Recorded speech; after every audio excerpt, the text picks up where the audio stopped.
So do you recommend for an aspiring student of knowledge to begin to build a personal library of books for references and otherwise?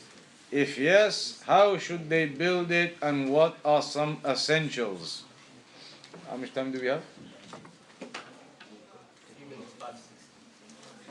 Maghrib 6:06, 6:01.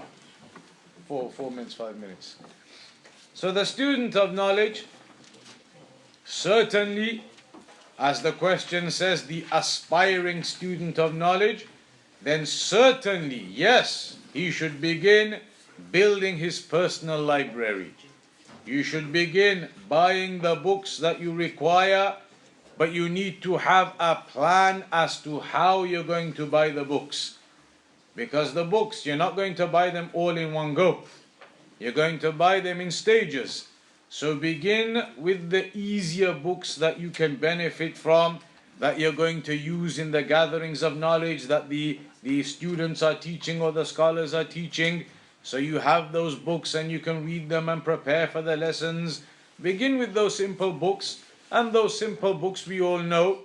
Books like Kitab At-Tawheed, books like the 3 fundamental principles, the 4 principles, the 6 principles, Wasatiyah.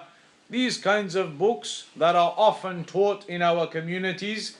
Buy those books and have those in your homes. So whenever those books are taught, you have a copy you can take with you and you can read upon.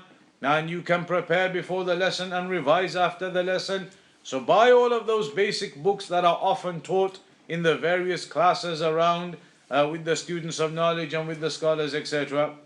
Then after that, you need to start buying the basic books in each category. So books in Aqidah, and books in Fiqh, and books in Tafsir, and books in Sirah, books in Hadith, books in Usul al-Fiqh, books in the Mustalah of Al-Hadith, various different topics. Then you start buying books, the basic books of each category. Buy the basic books in each category. In, for example, Fiqh. You want to learn some basic Fiqh. There are some easy books to start with for the new student of knowledge. You could get something like the explanation of a Shaykh Al-Fawzan on Bulugh Al-Maram. That's a very easy book to go through, Tasheel Al-Ilmam. Or you could get, as well as that, Umdatul Ahkaam and some of the basic explanations of Umdatul Ahkaam. These are easy ways to start learning some fiqh with hadith. As for the actual books of fiqh, then you get the books of fiqh in the Maliki madhab, the Hanbali madhab, all the various different madhahib. But for the new student, keep it simple. Get Umdatul Ahkam, get Bulugh Al-Maram, get these simple books with the explanations of the scholars on them, like a Shaykh Al-Fawzan. And these are books that are taught often in the communities too. So you can start learning some fiqh, you can start learning some hadith.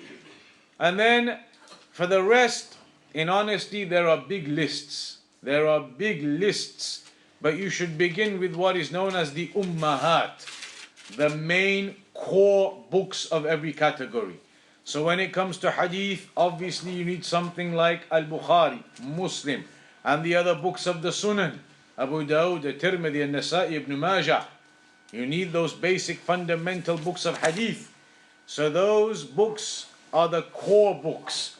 When it comes to Mustalah, if you're going to start easy, then start easy with Bayqoniyyah and Nukhbatul Fikr. Start with some of the easier basic books before moving on to the Alfiyat and the higher level books of hadith and the sciences of hadith. But really, there are big lists of books. And you can't really explain those lists of books now. It's hundreds of books to make a full library. But you need to go to the students of knowledge, and there'll be students of knowledge in your areas, in your regions, and ask them for the basic books to begin with in each category. So you start buying some in Tafsir, you start buying some in Sirah, you start buying some in Aqidah. In Tafsir, for example, again, an easy one is the Tafsir of Shaykh Abdurrahman As-Sa'di. A very nice, simple Tafsir you can begin with. And then there are others, of course, Tafsir Ibn Kathir, and then Al-Qurtubi, and Tabari, various other books that build up to becoming more complicated. But definitely the student of knowledge needs to start buying books. You have to have your own personal books, your own library. In Arabic, of course, we're talking about. In English language, you buy what you can find. But for the students of knowledge, the Arabic books are important.